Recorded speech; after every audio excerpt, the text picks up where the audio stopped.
Hello दोस्तों, कैसे हो आप लोग। आज हम बात करने वाले हैं एचरेफ्स और एसईएमरुश के एल्गोरिथम के बारे में। देखिए, हर दिन हम एचरेफ्स या एसईएमरुश का यूज करते हैं, चाहे वो कॉम्पिटिटर एनालिसिस हो, कीवर्ड रिसर्च हो या बैकलिंक ऑडिट। कल मैं ऐसे ही मेरे वेबसाइट का एचरेफ पे ऑडिट कर रहा था, तो ऑडिट करते हुए मुझे मेरी वेबसाइट की ट्रैफिक जो थी वो मेरे एक्चुअल GA4 ट्रैफिक से आधी दिखाई दी। तो मुझे तब सवाल आया कि ये ट्रैफिक इतना डिफरेंस क्यों, ये टूल्स एक्यूरेट ट्रैफिक क्यों नहीं दिखाते। तो मैंने फिर थोड़ा रिसर्च किया। रिसर्च करने के बाद मुझे कुछ चीजें पता चली जो मुझे जाननी बहुत जरूरी थी। एज ए एसईओ आपको भी वो चीजें जानना बहुत जरूरी है, क्योंकि क्या होता है अक्सर जब कभी भी हम अपने कॉम्पिटिटर का ऑडिट करते हैं और अपनी वेबसाइट का ऑडिट करते हैं, तो ड्यूरिंग द ऑडिट हम देखते हैं कि कॉम्पिटिटर के ट्रैफिक है 5 या 10 गुना ज्यादा दिखाती है इन टूल्स पे। तो लेकिन एक सवाल, क्या ये जो ट्रैफिक दिखा रहे हैं या क्या 100% एक्यूरेट है या नहीं। ये जो टूल्स है ये ट्रैफिक प्रेडिक्ट करते हैं, वो एल्गोरिथम के बेसिस पे करते हैं। इनके खुद के एल्गोरिथम्स होते हैं जिनकी हेल्प से ये लोग किसी भी वेबसाइट के ट्रैफिक को प्रिडिक्ट करते हैं। तो ये एल्गोरिथम्स किस तरीके से काम करते हैं, क्या फंक्शंस होते हैं इन एल्गोरिथम के, वो आज हम इस वीडियो में जानेंगे, ताकि आपको एक क्लियर अंडरस्टैंडिंग आ जाएगी या क्लैरिटी आ जाएगी कि एक्चुअली हम जो ट्रैफिक किसी भी कॉम्पिटिटर की देखते हैं और एक बेंचमार्क सेट करते हैं, वो किस तरीके से करना चाहिए, क्या पैरामीटर्स रखने चाहिए। तो चलिए समझते हैं। ये देखिए मेरे वेबसाइट का GSC का 28 डेज का रिपोर्ट और उसी वेबसाइट का एचरेफ्स का ग्राफ। आपको दिखा होगा काफी डिफरेंस है। तो ये डिफरेंस क्यों है, तो वही आज हम इस वीडियो में समझेंगे।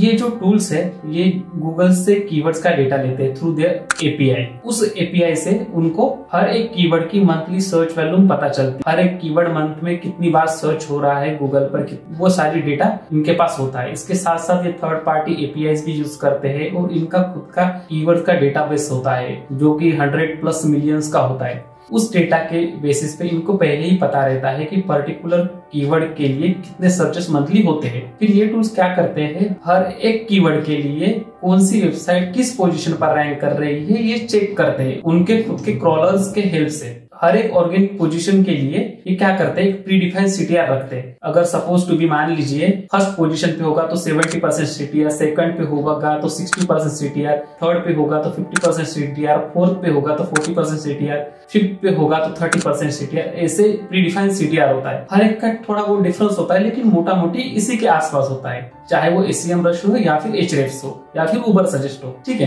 फिर उसके बाद हर एक कीवर्ड के लिए कौन सी वेबसाइट किस पोजीशन पर रैंक कर रही है ये कंटिन्यूअसली चेक करते रहते हैं।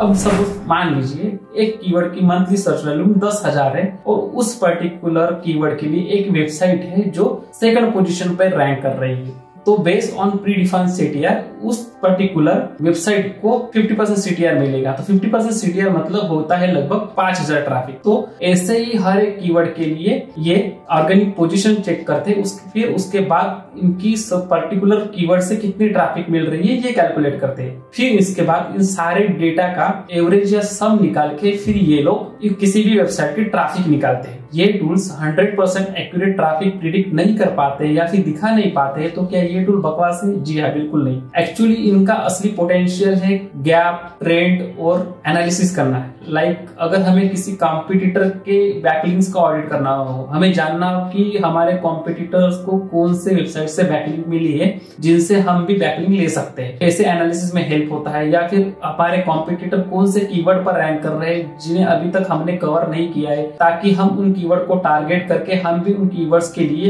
रैंक कर पाए और ट्रैफिक ले पाए, इसके लिए इनका यूज होता है। तो अगर कभी भी आपको कोई भी वेबसाइट की ट्रैफिक इन टूल्स पे देखते हो तो ये इस पे रिलाई मत करना कि ये 100% एक्यूरेट है। साथ में इस चीज में एक लूपहोल है। अगर मान लीजिए कोई वेबसाइट ट्रेंडिंग टॉपिक कवर कर रही, चाहे न्यूज हो या फिर किसी वेबसाइट को ब्रांड क्वेरीज से ट्रैफिक मिल रही है या फिर लॉन्ग टेल क्वेरीज से ट्रैफिक मिल रही है, तो इन कीवर्ड से मिलने वाली ट्रैफिक कैप्चर करना इन टूल्स के लिए मुश्किल हो जाता है। तो फिर उस सिचुएशन में जो इस तरीके की वेबसाइट्स होती है, इनके जो ट्रैफिक में, जो एक्चुअल ट्रैफिक में और इनके टूल जो प्रेडिक्ट करते हैं वो ट्रैफिक में काफी मैसिव गैप दिखता है। कभी कभी आपने देखा होगा कोई न्यूज वेबसाइट है जो ट्रेंडिंग टॉपिक्स कवर कर रही है, जिनको अच्छे ट्रैफिक मिल रहे हैं, चाहे वो सर्च से हो या फिर डिस्कवर से हो, या इवन दो मूवी रिव्यूज की वेबसाइट्स होती है उनसे भी उनसे अच्छी खासी ट्रैफिक मिल रही होती है, लेकिन ये टूल्स वो ट्रैफिक दिखा नहीं पाते। उस सिचुएशन में इन टूल्स का, इस पर्टिकुलर सिनेरियो में ये टूल्स ट्रैफिक को